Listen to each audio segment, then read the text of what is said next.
Fala pessoal, acabei de abrir a live. Na verdade, me disseram que estava sem áudio. Espero que agora esteja tudo ok. Fala Theo, tudo bem? Vocês estão conseguindo me ouvir? Fala Rafael. Oi Thay Pinheiro. Tá me ouvindo? Tá bom o áudio? Fala Bruno. E aí Thay? Show. Eu vou colocar esse fone, ver se aparece, ver se tá saindo áudio, por favor. Dá pra me ouvir agora? Dá pra me ouvir? Som. Ah, ok. Beleza. Problema resolvido. Às vezes acontece isso, acho que é algum problema no Insta, algum bug. Hoje a gente vai ter a Rafaela Tozelli como convidada. E a gente vai conversar hoje sobre low carb, jejum e dieta cetogênica. Estou aqui aguardando a Rafa chegar. E no mais, iremos responder algumas dúvidas que vocês me enviaram aqui. Fabiano, cuidado com o leite, hein? Ai. Fabiano não, Fábio. Então senti uma marca, querido. Fala, Cristiano, tudo bem?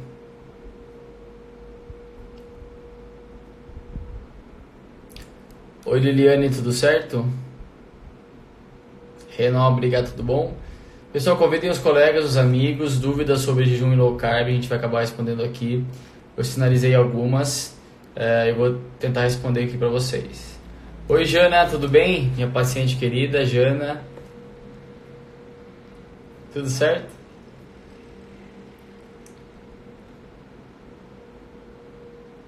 Esperando a Rafa aqui, cadê ela? Pessoal, alguém aqui que está online já fez, tem algum amigo, enfim, conhece alguém que já fez low carb, ou jejum intermitente, ou dieta cetogênica? Oi, amor, tudo bem? Vou cenar pra você aqui, ó. A Rafa chegou aqui. Rafa, achei que você tinha esquecido. Vou te ligar.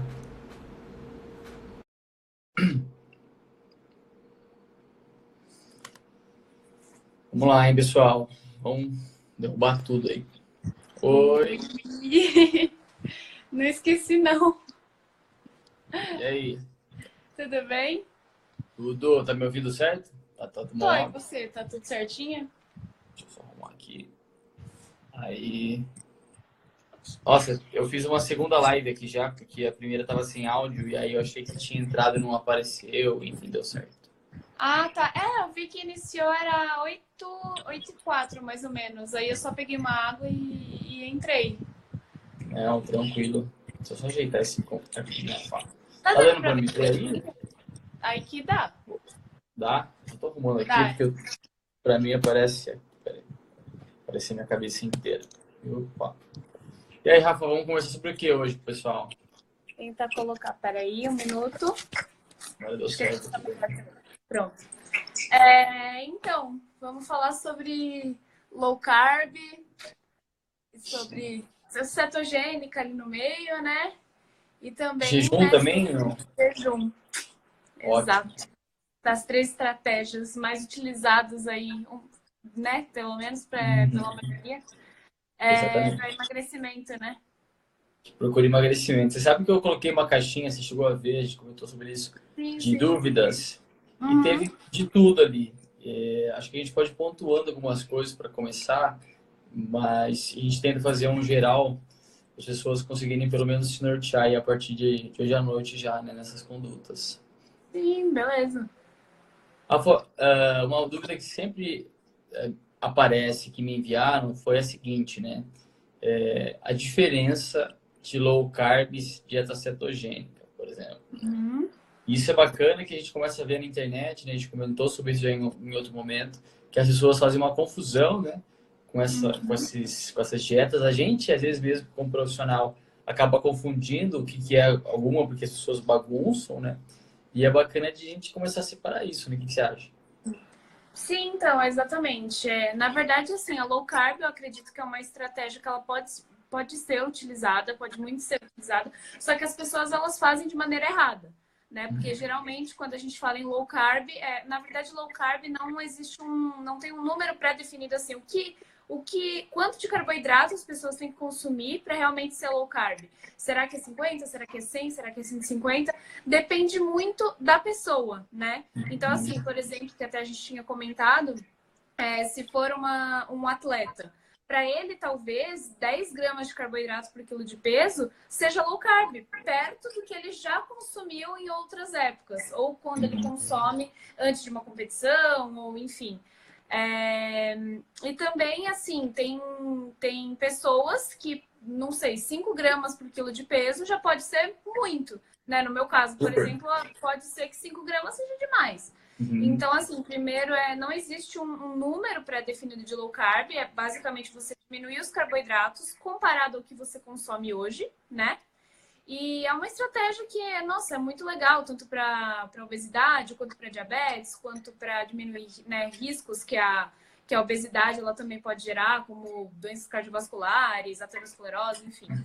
E quando a gente fala de dieta cetogênica, eu acho que é importante ressaltar que geralmente é para casos muito específicos, né? Que tem até sido estudada para, por exemplo, para esclerose múltipla, né? Então, assim, algumas doenças mais sérias, e não necessariamente para emagrecimento. Porque quando a gente fala em emagrecimento, acredito uma cetogênica que geralmente o que é, assim, estabelecido em relação a número de carboidratos é menos que 50 gramas, né? É algo que não é sustentável. Porque, assim, se você comer um pedacinho de batata doce a mais, você já passou ali de 50 gramas. É algo que não tem como seguir, né? Então, acho que é isso, assim.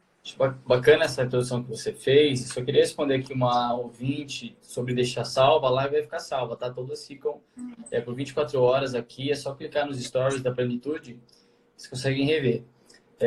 E é justamente isso, né? Quando a gente pega a questão do low carb, o que as evidências mostram, né? Vou dar um pouco dos achados aqui. Então, assim, a grande maioria, ela preza por menos do que 150 gramas, né? Que seria o que a gente tem proposto pela DRI, né? As referências dietéticas dos Estados Unidos, que são as que a gente acabou usando no Brasil. A gente não tem aqui referência ainda nossa, né? Seria bom de ter, mas acho que é difícil, porque falta financiamento aqui para isso. E tem várias outras evidências, alguns estudos, enfim, alguns grupos de pesquisa que eles sinalizam aí uma low carb menos do que 130 gramas ao dia de carboidrato ou menos de 45% do valor de dieta total. Fato é que, justamente o que você comentou, se a gente pega um atleta, vou te dar um exemplo aqui do CrossFit, que é onde eu estou mais próximo, né, de elite, ele consome aí de 10 a 15 gramas, por exemplo, de carboidrato por quilo de peso. E tem algumas fases que ele pode consumir 4, 3. Então, se a gente fosse pegar nessas referências que eu te falei, científicas, e ver essa quantia desse atleta em baixo carboidrato, a referência é high carb, porque seria mais do que 150. Só que para ele aquilo é muito baixo, né? A gente pegar um indivíduo sedentário, por exemplo, onde a gente não tem uma recomendação de ajuste de carboidrato, esse indivíduo sedentário, assim, se ele tiver 3 gramas, pode ser muito, né? Então a gente sabe assim, que para exercício físico, por exemplo, o pontapé inicial de carboidrato é 3 gramas por quilo de peso. Eu sempre dou esse exemplo. Dificilmente nós teremos um adulto que pesa menos de 50 gramas, por exemplo, treinando, né? Então a gente já começa a perceber que exercício não casa muito com low carb, porque dá mais do que 150. Mas de fato não há um consenso na literatura em relação a essas recomendações ou o que seria ponto de corte. E aí é bacana que a gente acaba confundindo as pessoas, né? E, assim, uma coisa que é interessante também, por exemplo, se low carb for até, vamos supor, né, até 150 gramas de carboidrato. Se você é uma pessoa que, assim, não necessariamente segue uma dieta, né, algo certinho, um plano alimentar assim certinho, e você come mais ou menos de acordo com a sua fome, é até difícil você chegar a 150 gramas, né? Assim, por exemplo, no café da manhã você come, não sei, né, um ovo com um pãozinho ali. Aí no lanche da manhã você come uma fruta, no almoço come arroz e feijão, enfim. Dando no final do dia, às vezes nem chega a 150 gramas. Então a pessoa faz low carb sem ela saber e de uma maneira prazerosa. Espontânea, é verdade. É uma coisa que eu vejo muito a pessoa falando assim, muitas pessoas falando que low carb salvou e etc. E outras pessoas falando que só causa sofrimento. Só que como só causa sofrimento se você, seguindo assim, mais ou menos 150 gramas, está comendo o suficiente? Então tem que ficar meio atento a isso também. Em relação a essa questão, assim, muitas pessoas confundem, né, o baixo carboidrato com o zero carboidrato. Uhum. Então, assim, na clínica, todo dia praticamente, dá para falar todo dia, chega alguém e fala assim, olha, eu faço uma low carb. Eu falo, o que você está comendo? Tá? A gente conversa. A pessoa não come nada, né? Ou justamente ela está numa cetogênica, porque pela literatura, o que a gente tem como cetogênica? É uma estratégia very low carb. Então, ela tem muito menos do que a low, que seria aí de 50 ou até tem algumas referências que mostram 30 gramas. Então, só para contextualizar o pessoal aqui, uma banana tem 20 na média, né? Então, assim, dá para manter uma dieta low carb ou cetogênica comendo carboidratos? Dá, mas com alimentos de muito baixo. Por exemplo, abóbora, morango, kiwi, limão e por aí vai, né? Por isso que a gente vê algumas pessoas, eu vejo dois tipos de indivíduo na internet ou na vida real. Aquele que faz uma cetogênica rica em gordura, high fat, e aquele indivíduo que faz uma cetogênica que tem gordura, mas tem muito tubérculo ou muitos legumes, né? A dieta cetogênica, as pessoas confundem um pouco com comer bacon, comer óleo demais, e na verdade ela está muito mais próxima de uma dieta do Mediterrâneo, onde a gente tem pouco carboidrato, mas desse pouco são alimentos de baixo, então o volume acaba aumentando. Por exemplo, berinjela, chuchu, dá para comer bastante disso e manter essa taxa de 50 gramas. Proteína até 15%, as pessoas estouram isso, e o restante em gordura, então abacate, castanha e tudo mais. Dificilmente, como você bem comentou, Rafa, as pessoas conseguem ter uma adesão ou replicar isso, porque o grupo dos alimentos ele fica muito restrito, né? E aí a gente pode esquecer que a gente mora no Brasil, às vezes aqui no interior, no meu caso, ou próximo de São Paulo, aí no seu caso, enfim. A gente tem muito carboidrato como oferta e a gente está habituado a isso, né? E acaba a gente não faz nem cetogênica nem low carb, a gente faz uma bagunça da dieta. Sim. E uma coisa também é que tem que tomar cuidado, né? Que em relação a legumes, porque assim, pelo menos eu vejo isso também, em relação a precisar, precisa pesar legumes, vai fazer diferença o carboidrato dos legumes. Assim, na verdade, tudo bem, tem até abóbora e cenoura que pode ter um pouco mais de carboidratos, mas assim, não precisa ficar tão preocupado, né, em relação aos carboidratos presentes nos legumes, principalmente porque alguns têm grande quantidade de água, como a abobrinha, por exemplo, e outra coisa, tem grande quantidade de fibras, né? Fibras, vitaminas, minerais, enfim. Então, assim, se for ficar preocupada com cada carboidrato em cada legume, você não vai comer nada, né? Porque, enfim. E bacana aqui, ó, o Três Fortes mandou uma dúvida, o Edu, meu paciente, Edu, a gente sabe que a principal estratégia, o principal gatilho para a compulsão alimentar é justamente a restrição. Restrição do quê? De qualquer coisa que você tem uma tendência a fazer.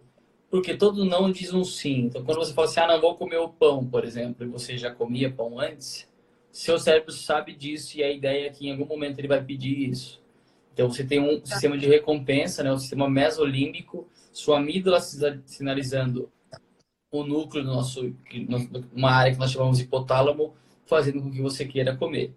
No caso da low carb, a gente tem o seguinte, né? As pessoas justamente tirando o nosso substrato principal, que é a glicose. E aí, nosso cérebro, você me deu esse exemplo, Rafa. Imagine um recém-nascido quando ele nasceu, né? Quando ele nasceu, isso foi meio redundante. Quando ele tá chorando, quando ele tá chorando, o que a mãe faz, por exemplo? Ela dá o peito, então ela dá o leite. O leite é um açúcar, é um carboidrato. Então, qual que é a ideia? A gente já tem isso programado em nós. Quando a gente está em algum estresse, seria, por exemplo, uma restrição, então um estresse calórico, o que a nossa cabeça faz com a gente, por exemplo? Ela liga esse mecanismo de recompensa e a gente tem vontade de comer. E muitas vezes isso começa a se replicar, a pessoa começa a ter uma relação ruim com a comida, e quando você vê, há um quadro de compulsão. Então, assim, low carb pode dar compulsão? Pode, mas na verdade qualquer restrição está sujeita a isso, né? Proteína, qualquer coisa. Jejum intermitente também, a gente vai comentar aqui e por aí vai. É o que eu sempre falo, na verdade, né? Se a pessoa ela tem uma compulsão alimentar, na verdade é algum problema que ela está tendo, algo muito mais interno, né? Então, assim, não é alimentação. E antes de você iniciar qualquer alimentação ou, enfim, estratégia para emagrecimento, tem que estar bem mentalmente, né? Não adianta você começar uma dieta, realmente vai ter uma restrição, não importa se seja low carb, se seja high carb, seja enfim, qualquer estratégia que você utilizar pode dar compulsão, exatamente por isso. Você já não está bem e ainda está se restringindo, aquilo vai mexendo com o seu cérebro de uma forma que você não tem controle e aí resulta na compulsão alimentar. Uhum. A Aline Coeller mandou uma dúvida para nós. Aline, vou te dar meu parecer e depois a Rafa comenta o dela. Pensando em secar, só tem aqui mais partes, período. Na verdade, assim, o que vai determinar você secar, eu entendo como redução de gordura corporal, vai ser a restrição calórica. Eu não recomendo você fazer uma low carb pensando em exercício, assim, no treino, por exemplo, nesse dia, porque justamente o carboidrato, você tirar o carboidrato vai tirar a intensidade do seu treino. Logo, o seu gasto calórico vai ser pequeno e, em última instância, a tendência de você reduzir gordura vai ser menor. Então, o que a gente acaba fazendo na clínica, por exemplo, é o seguinte, uma periodização nutricional. Assim como o educador físico não, o profissional de educação física ele faz o planejamento, o Nutri tem a conduta da seguinte forma. Você vai treinar 3 dias. Então, nesses 3 dias, você tem uma dieta um pouco mais alta em carboidrato. Domingo e sábado eu não vou treinar, então a gente reduz o seu carboidrato. Desta forma, você tem um saldo calórico, um déficit calórico que tem uma tendência na adesão à dieta a mirar nessa gordura aí, tá? Você pensar em redução só de carboidrato nesse dia vai fazer você perder glicogênio muscular e vai favorecer o seu aspecto físico ficar um pouco mais dry, mais seco.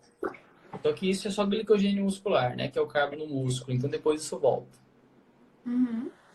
E eu acho interessante isso, né? Que é a famosa estratégia de ciclar carboidratos, né? Que é a periodização. Porque assim, não são todos os dias que a gente tem o mesmo gasto calórico, né? Então foi o que você falou, nos dias que a gente não treina, com certeza o nosso gasto calórico é menor e a gente pode diminuir a quantidade de carboidratos.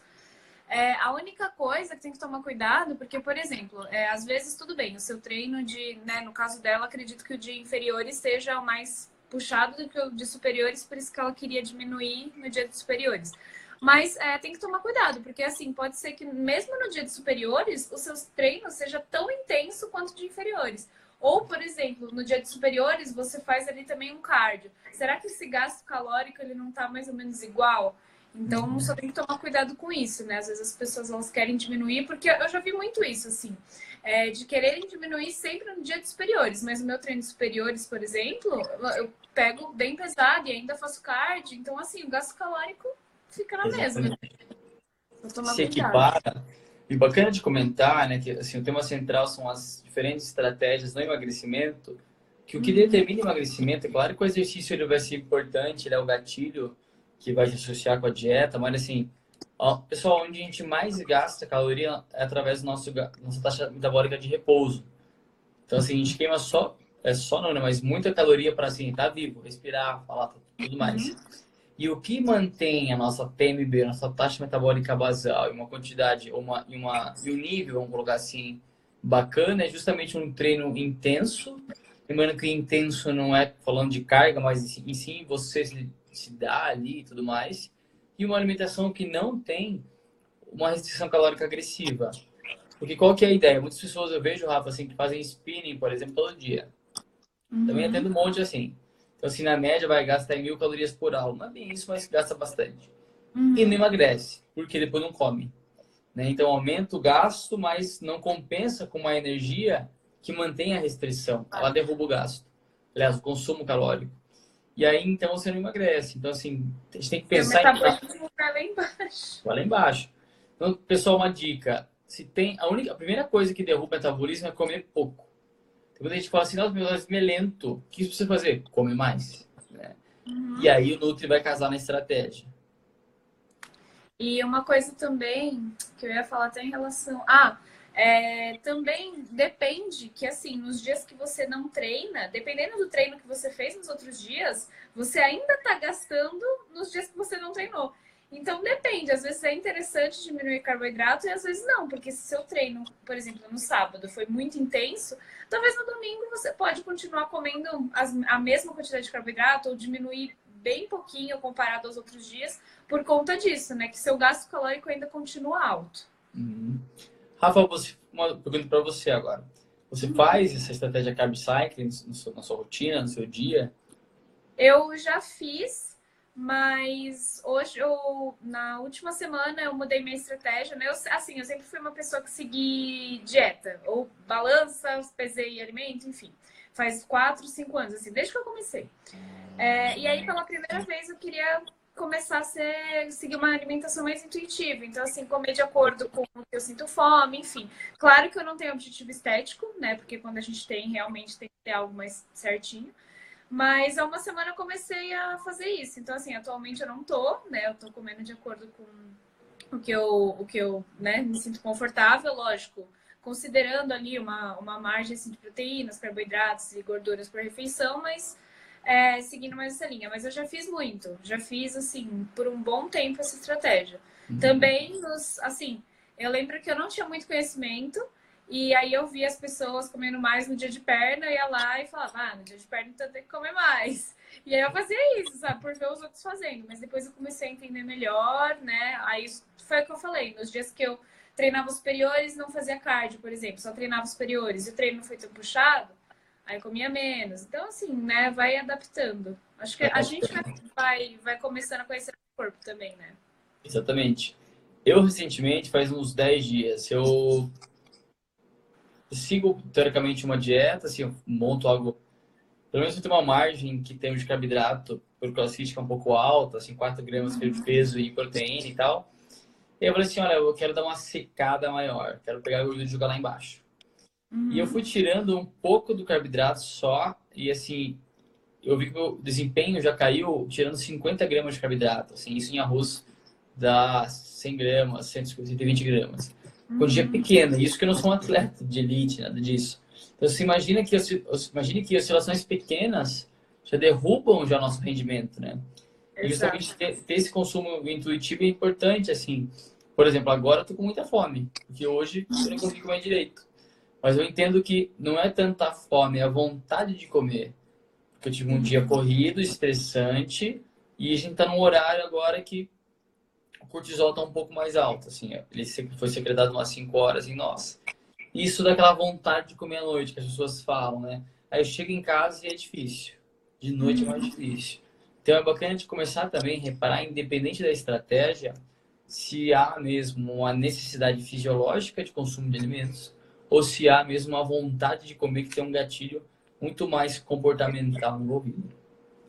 E uma coisa que eu queria falar também é que com essas estratégias que as pessoas elas começam a fazer, né? Por exemplo, a gente já pode até entrar aí no do jejum, né? Que a gente ia falar também.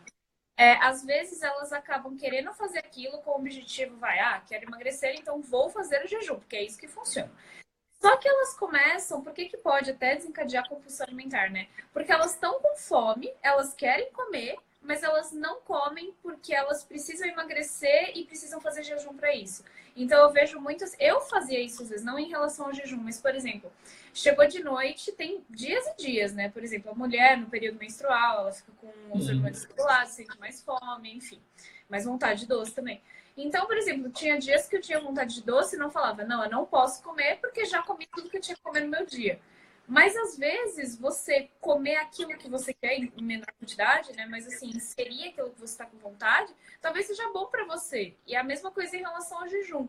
Talvez, por exemplo, se a pessoa ama tomar café da manhã, por que que ela não poderia comer? Ai, porque eu estou de jejum, porque eu não posso comer agora, porque não sei o quê. Às vezes as pessoas elas se martirizam, né? Assim, eu não posso comer agora. Ah, eu acabei de comer e já tô com fome, eu não posso comer agora. Porque às vezes a gente come e quer comer mais, né? Não, mas Sim. eu não posso comer. Então, assim, eu vejo muito isso também, das pessoas elas terem uma quantidade, por isso que às vezes tem os dois lados da dieta também, né? O lado bom de ser prescrito, porque às vezes você consegue seguir certinho, e o lado que, assim, a pessoa, quando ela passa daquela quantidade, ela começa a ficar meio noiada, né? Tipo assim, 150 gramas de batata doce, meu Deus, eu comi 50, comi 200, e Ah, agora? Então, assim, acontece muito, né? E, enfim, em relação a tanto a restrição quanto o jejum, eu acho que deve ficar bem. A gente deve prestar bastante atenção nisso para realmente não desencadear uma compulsão ou uma impulsão, ou enfim. Perfeito. Pegando esse gancho do jejum, deixa eu responder de novo aqui, o três fortes, não é isso? Seguinte, né? Quanto tempo a gente vê, enfim, uma necessidade de mudar a estratégia nutricional? Isso, vou te falar, as evidências não mostram qual é o tempo adequado, porque justamente tem uma frase que eu gosto bastante que é a seguinte: que time que tá ganhando, você não mexe. Então a pessoa tá indo bem na dieta, ela tá treinando, tem resultado, a gente vai mantendo. Mas qual que é a ideia? Chega uma hora que em termos de restrição calórica, não dá para restringir mais. Ou a gente vai tirar assim muito já, desde o início, vamos pensar num emagrecimento de 5, 6 meses, por exemplo. Então, qual é o pontapé chave nisso, né? O ponto chave. Ou você aumenta mais o volume de treino, ou você muda a estratégia nutricional. E aí que valeria a pena, por exemplo, um carb cycling, então alguns dias de carbo baixo, alguns dias de carbo alto, ou migrar para, de repente, um dia que você não treina, um jejum, ou uma cetogênica, ou, enfim, uma low carb. Para justamente quebrar esse platô que o nosso corpo começa a entrar, naquele estacioneio, né? Alguns estudos mostram que é bacana a gente ter aí, a cada 3 semanas ou 4 semanas, um pouco de overfeeding. Fala um pouco que não é o dia do lixo, mas uma energia um pouco acima, e isso valeria a pena, então, nesse sentido, Rafa, que você comentou, justamente comer um pouco a mais a porção ali proposta na prescrição, que justamente a gente começa a ter um feedback negativo de T3, né? O T3 começa a cair. E aí, T3, a gente sabe que o hormônio da tireoide é um dos maestros, né? Das substâncias, vamos colocar assim, que regulam o nosso gasto calórico. Então, T3 cai, taxa metabólica cai. T3 sobe, taxa metabólica sobe.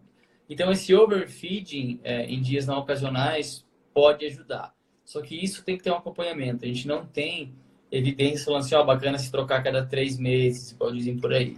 90 dias troca a dieta. Não. Tem pacientes, por exemplo, que seguem a mesma dieta em termos de substitutos. A gente vai oscilando os macronutrientes de acordo com a nova composição corporal. Isso é interessante de comentar. A dieta, pessoal, ela segue a composição. Ah, estou com 20% de gordura, você vai comer tanto. Estou com 10%, come tanto. Enfim, a gente tem que ir certificando o consumo dos alimentos, carboidrato, proteína e gordura no peso magro, né? Na massa muscular. E isso é importante. E saliento também, Rafa, que assim, isso quer dizer que o indivíduo tem que voltar na consulta. A gente vê muitos indivíduos indo no retorno, fala, adorei, vou vindo aqui 3 meses. Fala, viu, não dá, você tem que vir a cada 40 ou a cada 60, né? Para justamente você conseguir emagrecer, né? Aderência. Uma coisa que eu também escutei na minha aula de esportivo, inclusive, que realmente eu nunca tinha. Assim, a gente às vezes pratica isso, mas nunca tinha pensado nisso. É que o emagrecimento, na verdade, ele não deve ser linear, né? Ele é ondulatório, porque cada vez você tem que ter uma intervenção para você poder, né, modular aos poucos, né, o corpo e a saúde daquela pessoa, enfim. Mas não é uma dieta que você vai dar, pronto, é isso, acabou, e assim ela vai emagrecer pro resto da vida. Não, você tem que interferir várias vezes, mudar o plano alimentar, mudar a estratégia, mudar treino, enfim, para realmente ela poder ter os resultados que ela espera. Por isso que é tão importante o trabalho multiprofissional aí, né? Nutri, médico, né, endócrino, por exemplo, educador físico, enfim. Então, é muito importantíssimo. E isso que você comentou, assim, é bacana, eu vou só fazer um complemento, que o emagrecimento, ele até poderia ser, se a gente quisesse, linear, mas ele não é fisiológico, né? Então, aí se a gente imaginar, pessoal, o que é emagrecimento, é como se fosse um degrau de escada. Ele é assim, ele não é algo reto. Porque justamente o nosso corpo, imaginem que se a gente continuasse a emagrecer desenfreadamente, a gente morreria. Então, é um mecanismo de proteção. Eu sempre gosto de salientar isso. Ganhar gordura não é algo ruim, assim, o nosso corpo não quer fazer isso. Ou há um excesso calórico muito grande, lembrem de Newton, a energia não se perde, se transforma. Então, a gente acaba acumulando, ou justamente está tão agressiva aquela condição que o corpo diminui o metabolismo. Então, assim, são maneiras de proteger. Por isso que o exercício, quando a gente associa com uma estratégia que mira em déficit calórico, que é o pontapé assim, chave do emagrecimento, né? Tem que ter restrição calórica, tem que comer menos.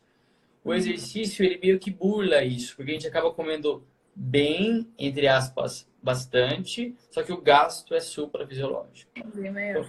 né? Isso que as pessoas confundem, não é treinar e comer menos, é treinar e comer bem, só que menos.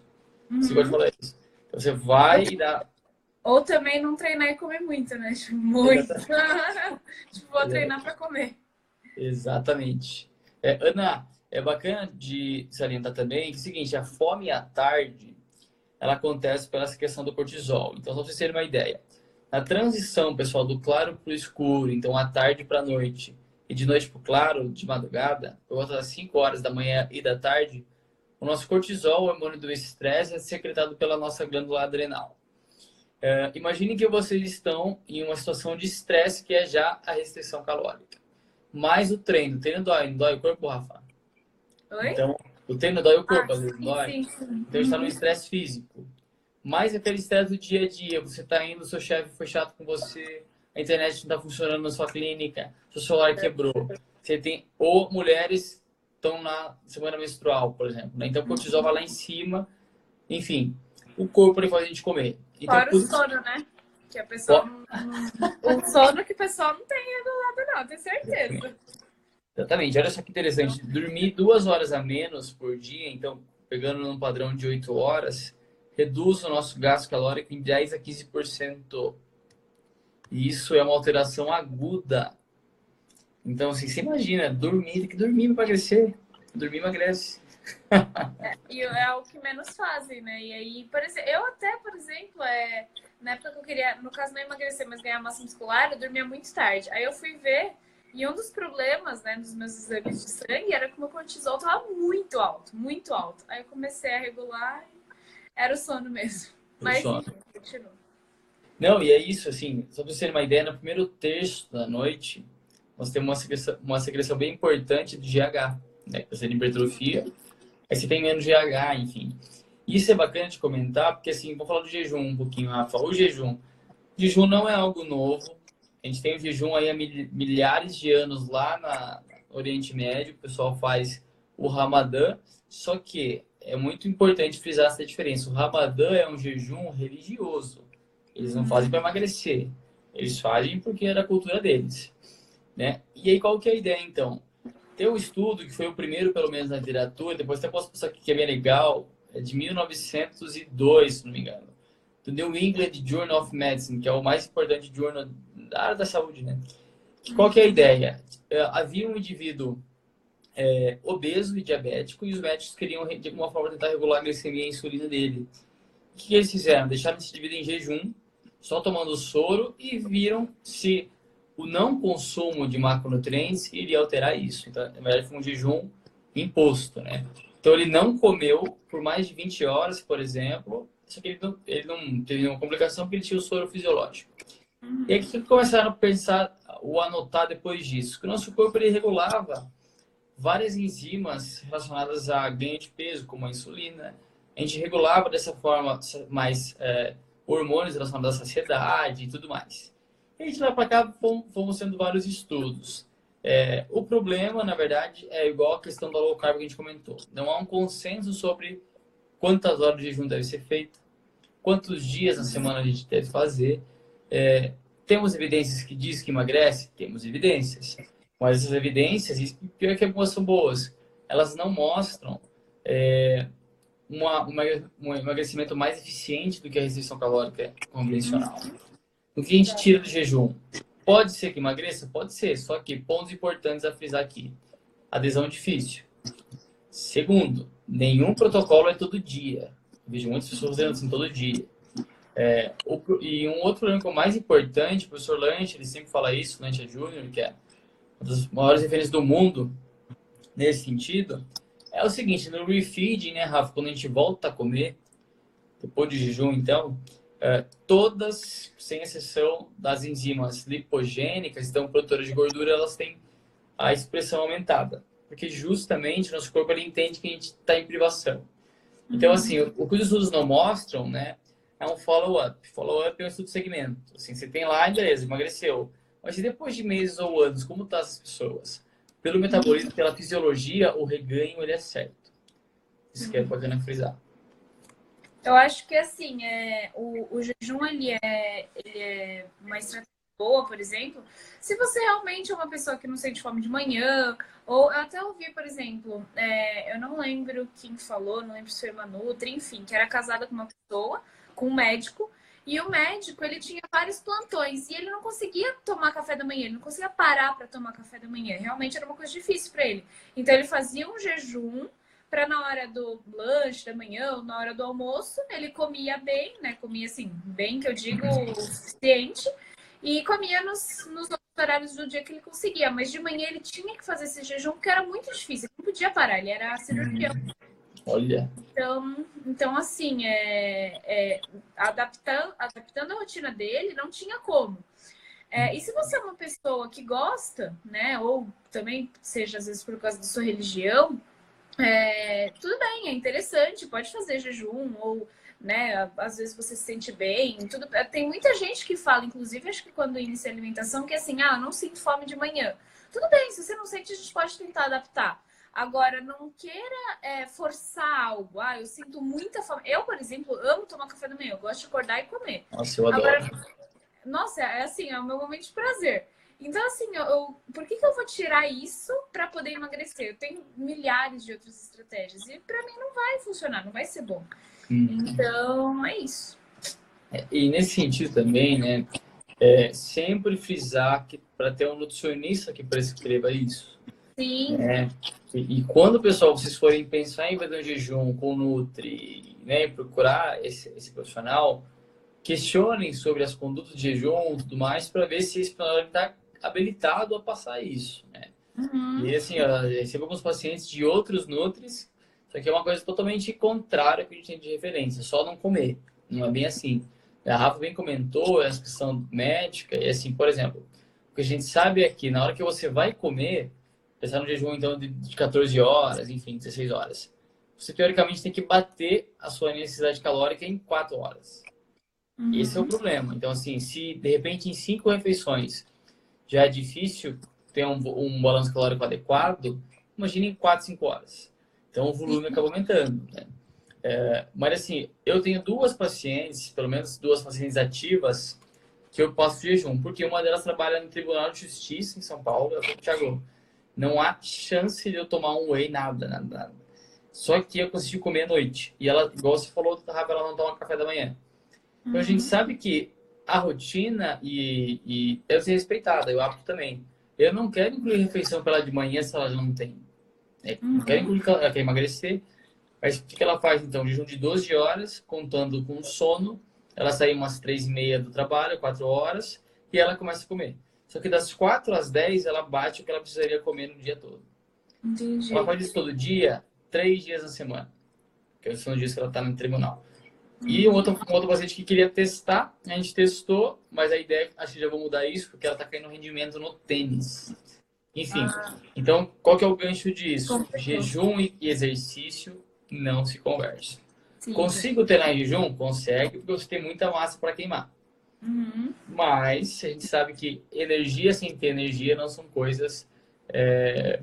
Bom, não faz sentido. Sim. Eu, inclusive, tem dias, por exemplo, na quarta-feira eu treino de manhã, que eu treino antes da faculdade, né? Só que assim, eu sinto que eu treino muito melhor depois do almoço, que eu já comi, né? Já comi bastante carboidrato no café da manhã, no lanche da manhã e no almoço. Por exemplo, na segunda eu fui treinar a perna, nossa, assim, eu senti que o treino foi muito bom. Agora, quando eu acordo, mesmo assim, comendo carboidrato no dia anterior em maior quantidade, quando eu acordo também comendo um carboidrato que possa ser mais rapidamente absorvido, eu não sinto que o meu treino ele rende tanto. Assim, realmente eu prefiro ter um estoque de carboidrato ao longo do dia do que treinar mesmo de manhã, mesmo assim, comendo mais carboidrato. E eu fico pensando, imagina as pessoas que elas não comem tanto carboidrato, seguem assim, por exemplo, low carb e jejum. Então, assim, elas já não comem tanto carboidrato, principalmente à noite, né? Porque tem medo.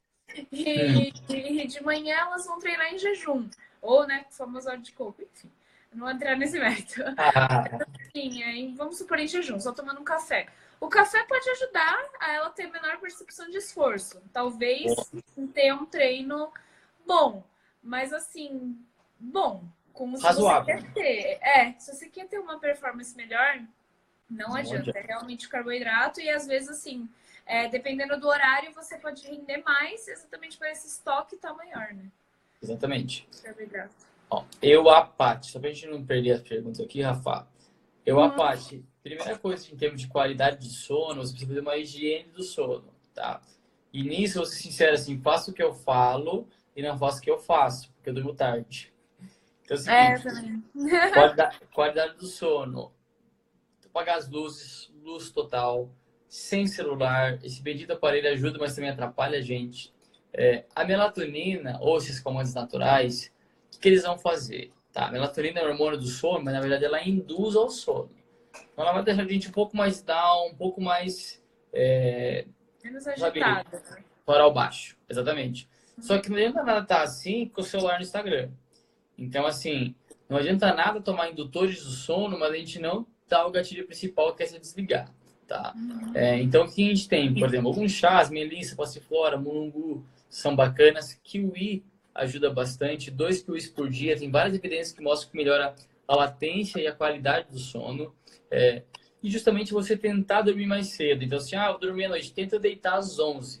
Porque, de repente, você vai dormir meia-noite. Se você deita meia-noite, você vai dormir um pouco mais tarde, né?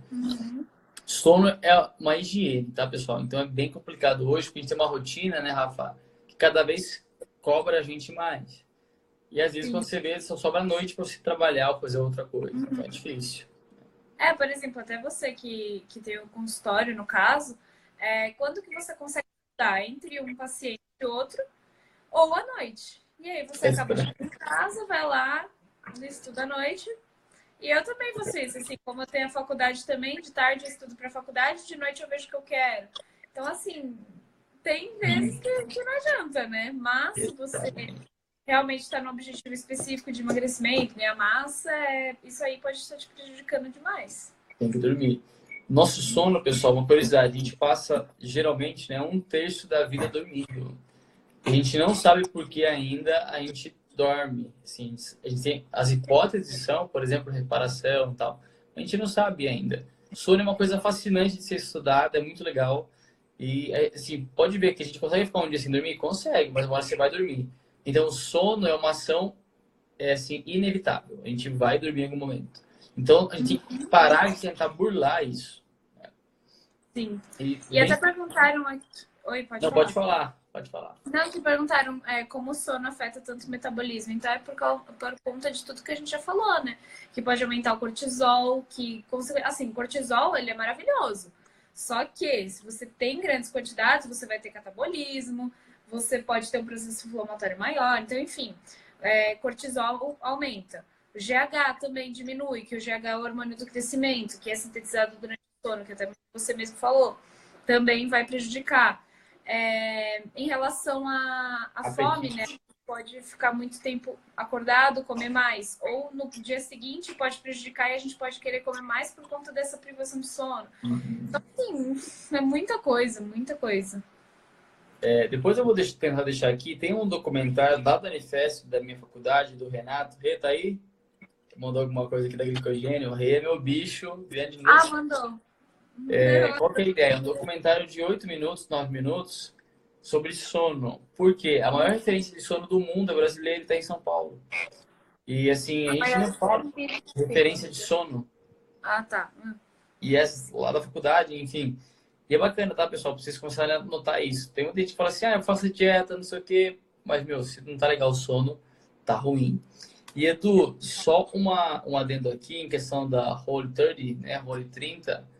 Cara, como a gente comentou em outro momento, assim, não existe, não tem nenhuma evidência disso para CrossFit. Então, isso é marketing, tá? Não tem, o CrossFit é um exercício, a gente já, né, predomínio metabólico gigantesco da glicólise e carboidrato, não tem como fazer Whole 30 que não tem carboidrato. Então, assim, justamente, as pessoas começam a reganhar o peso porque justamente começam a acabar com a taxa metabólica basal. As pessoas precisam entender assim, que low carb pode até ser, dependendo da quantidade de carboidrato, mas assim, geralmente, low carb E jejum não combina com exercício. Principalmente se for em alta intensidade. Não combina. E o que é alta intensidade? Seria aquele exercício que, assim, exige o máximo de você. Não é lá na academia fazer 3 de 15, tá pesado. Não é isso, né? Não é... Aí tudo bem, até pode colocar o jejum aí. Agora, se você realmente faz um treino pesado, não tem como você fazer jejum. Até tem, mas assim, para que você vai fazer esse jejum? Não pré-treino, né? Faz jejum depois do treino. Pode ser também. Mas assim, é o que a gente está falando aqui. Por exemplo, se é uma estratégia que a pessoa sofre para fazer e ela já tem um gasto calórico alto, por que ela vai fazer? Sabe? E ainda mais que geralmente o que acontece é fazer realmente sem uma prescrição, né? Fazer por conta própria porque vê todo mundo fazendo. Enfim, então é bem complicado isso aí. Só tomar cuidado em relação a ver todo mundo fazendo. Talvez não seja o melhor para você e nem para aquela pessoa que está fazendo. Exatamente. Outro dia eu vi um vídeo de uma blogueira falando que estava treinando em jejum e era com elástico. Era uma intensidade tão baixa que eu falei, meu, lógico que eu preciso comer pra fazer isso, né? Só abrir a perna. Aí qualquer um consegue. Então, assim, é lógico, né, pessoal? Para fazer abdominal e puxar elástico não precisa. Mas, enfim, você tem que saber separar isso. Lepio, isso é um ponto do jejum e bacana que você tocou nisso, me deu o best para falar, que é justamente assim, quando a gente concentra o tamanho das refeições, né? Como se dá esse impacto glicêmico? Então, assim, geralmente, essas refeições em 3, 4, 5 horas terão grandes volumes e o impacto glicêmico ele tem uma tendência a ser grande, né? Só que aí que tá, no jejum você, teoricamente falando, você controla melhor as respostas glicêmicas porque não tá vindo nada. Só que depois você vai e dá um tiro de canhão no seu pâncreas. Aumenta muito o açúcar e, enfim, o estímulo de insulina. O que a gente sabe é que quanto mais fibra tiver, por exemplo, enfim, né, a qualidade desse açúcar associado com proteína, enfim, gordura, ela tem uma tendência de gerar um impacto glicêmico menor, mas esse impacto glicêmico ele vai acontecer. E aí isso puxa, né, o que eu falei do refeeding. Então, não estou comendo jejum, beleza. Estado catabólico, teoricamente estou queimando gordura. Mas na hora que a gente vai comer, estado anabólico agressivo, produção de gordura. Então, assim, é isso que eu quero que vocês tenham, pessoal, na conduta de vocês, ou justamente questionando as estratégias. Mas espera aí, se eu não como melhor, mas quando eu como eu dou um tiro na minha insulina, o que acontece? Exatamente isso. E é isso que os estudos vêm avaliando, né? Tem estudo que mostra que esse impacto glicêmico não é tão importante, mas depende da qualidade nutricional. Tem estudos que mostram que isso é o ponto falho. Então, assim, cada caso é um caso. Uhum. Eu acho que assim, mesmo que a gente tenha pouco tempo para comer, por exemplo, até o que você falou, né, da pessoa que trabalha no tribunal, se realmente se ela sai 3 horas, até de noite, né, dá para ela comer. E a gente pode tentar trabalhar isso da melhor maneira. Então, tentar colocar o máximo, às vezes, de espaçamento entre uma refeição e outra. Ou, exatamente, quando a gente coloca muita fibra, proteína... Muita não, né? Mas quantidades adequadas de fibra, proteína e gordura, o impacto glicêmico ele vai ser bem menor. Foi o que você falou, vai interferir? Vai interferir. Mas, assim, não daquela maneira, talvez, tão agressiva. E ainda mais assim, por exemplo, se a pessoa for, não sei, treinar depois... essa insulina, às vezes, esse impacto glicêmico que dá, às vezes nem vai importar, porque no treino a insulina dela vai estar baixa. Então, assim, são várias coisas que podem influenciar. E eu também queria perguntar em relação a bom rendimento com a cetogênica. É o que a gente já falou aqui, né? Assim, realmente, se você quer rendimento, você não vai ter. Você vai ter uma percepção de que você está dando o seu máximo, fazendo um treino de alta intensidade. Enfim, então você tem essa percepção, essa maior percepção de esforço. Mas assim, com certeza, se você estiver comendo mais carboidratos, você vai ter uma performance totalmente diferente. Até que você falou, diminuiu 50 gramas no seu dia, já fez uma puta diferença. Imagina uma pessoa que vai de, sei lá, 200 gramas para 50 ou menos. Nossa. Então, que fazem isso, né? Estão comendo lá 300, 400 gramas vindo de salgadinho, vindo de tudo que pode, direito, e aí vou fazer cetogênica, 50 gramas. Aí dá o que dá, né? Aline, só para não te deixar aqui no vácuo também, ó, sim, tá? Na verdade, assim, toda dieta é flexível, né, Rê? Então, assim, Ah, se você gosta de pão de queijo, ótimo, coma pão de queijo. Se você gosta de bolo, coma bolo. Mas se você quer emagrecer, mantenha déficit calórico. Então, isso é rotular, pessoal, nutrição. Nutrição não tem rótulo. Nutrição é trabalhar com alimento, respeitando o hábito, a conveniência, enfim, o objetivo do paciente. Então, assim, não é, ai, dieta. Eles me falam isso, ai, Thiago, você faz dieta flexível. Não faz dieta flexível. Faz dieta, de acordo com a pessoa. Se para você é importante comer bolo e pão de queijo, ótimo, coma isso, mas não adequar a quantidade. Uhum. Você pode comer, assim, também eu vejo muita confusão em relação a isso, que assim, você pode comer um bolo, você pode comer um pão de queijo, só que o problema é que você exagera. Você não come um pedaço, você não come um pão de queijo. Você come vai lá, né, naqueles casos pão de queijo da vida, compra aquele pote e come inteiro. Ou vai comer um bolo, você come um pedaço. Você vê que sua avó fez aquele bolo maravilhoso, você come 2, 3 pedaços. Então, esse é o problema. Agora, por exemplo, você teve um treino pesado e precisa repor glicogênio rápido, você pode ir lá e comer um bolo e isso pode até ser bom, né, para sua recuperação. Super.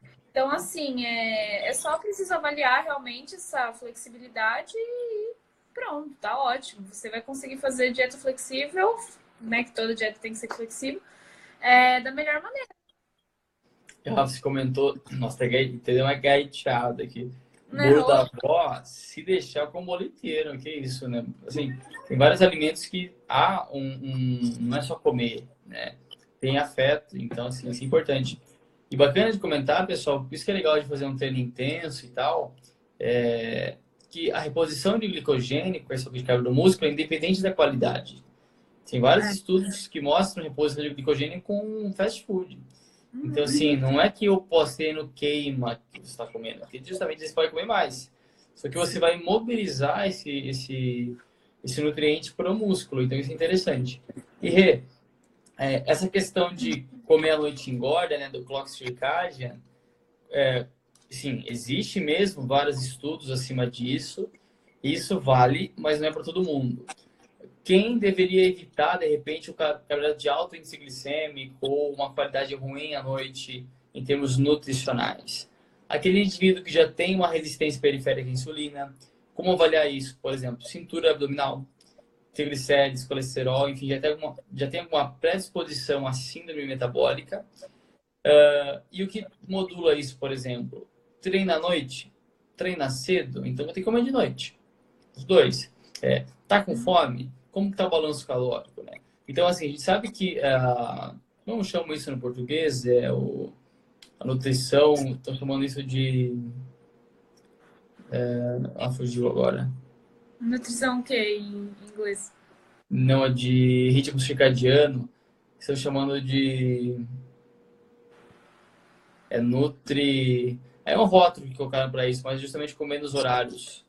Jura? Não sei. Mas justamente seria isso, né, pessoal? Nosso corpo, ele é regido por vários relógios internos. Por isso que a gente fala assim, eu acordo a horário sem despertador e por aí vai.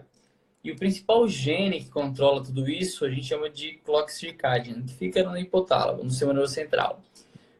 O nosso apetite, por exemplo, é regido pelo ciclo claro-escuro também. Quando nós temos a luz entrando e ativando o núcleo supraquiasmático no hipotálamo, temos uma série de secreções hormonais, melatonina, crononutrição. Isso, obrigado. Crononutrição. Nossa, aí sim, hein? E aí fugiu. E aí isso começa a acontecer.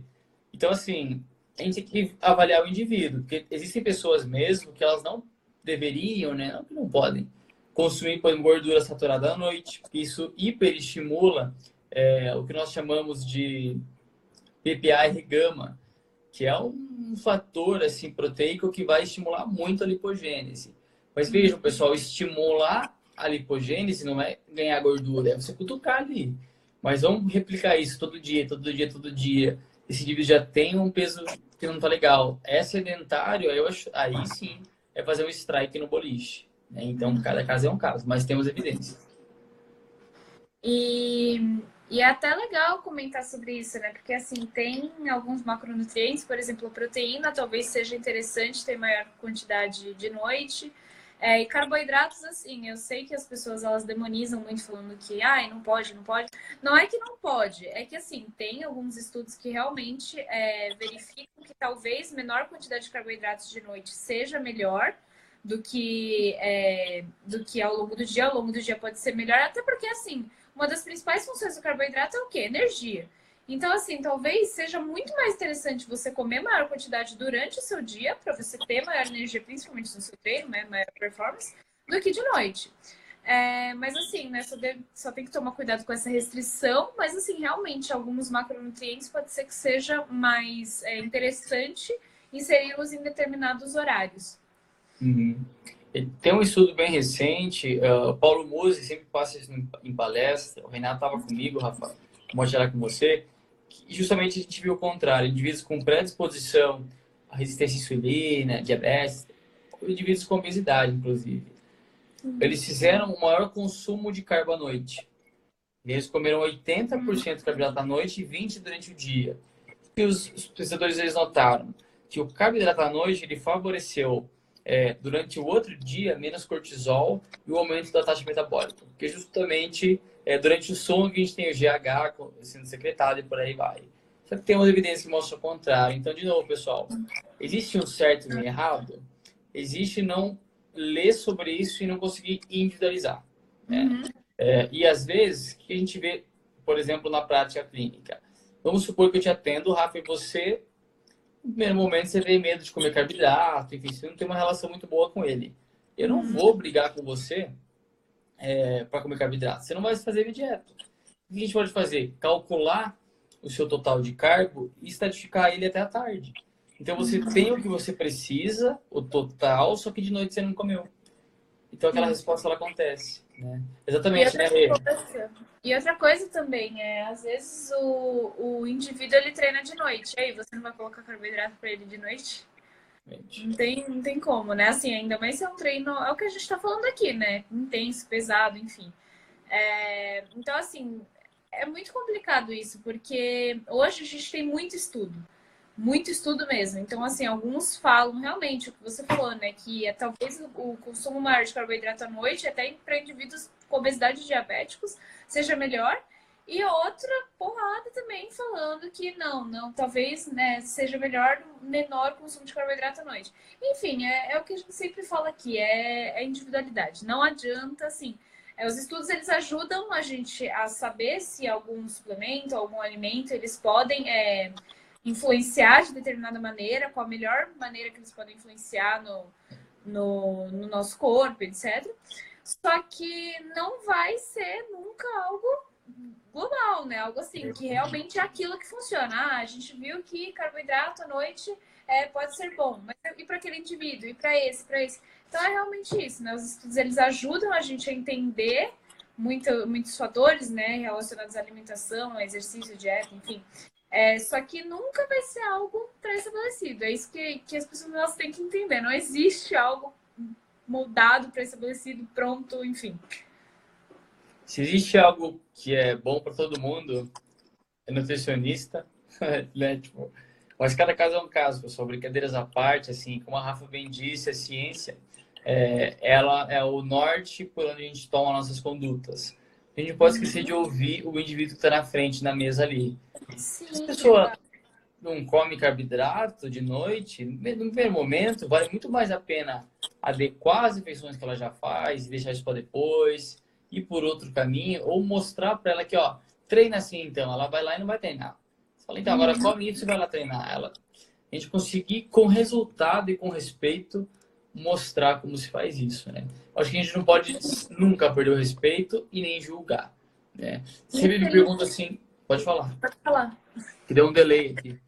Não, infelizmente, esqueci o que eu ia falar. Ai, era sobre isso também. Enfim, esqueci, mas não era sobre isso. Exatamente. Uma dúvida comum que chegou aqui também, Rafa, até lembrei agora, de que proteína, né? Que hoje proteína parece que é o macronutriente mais essencial, mais tudo, né?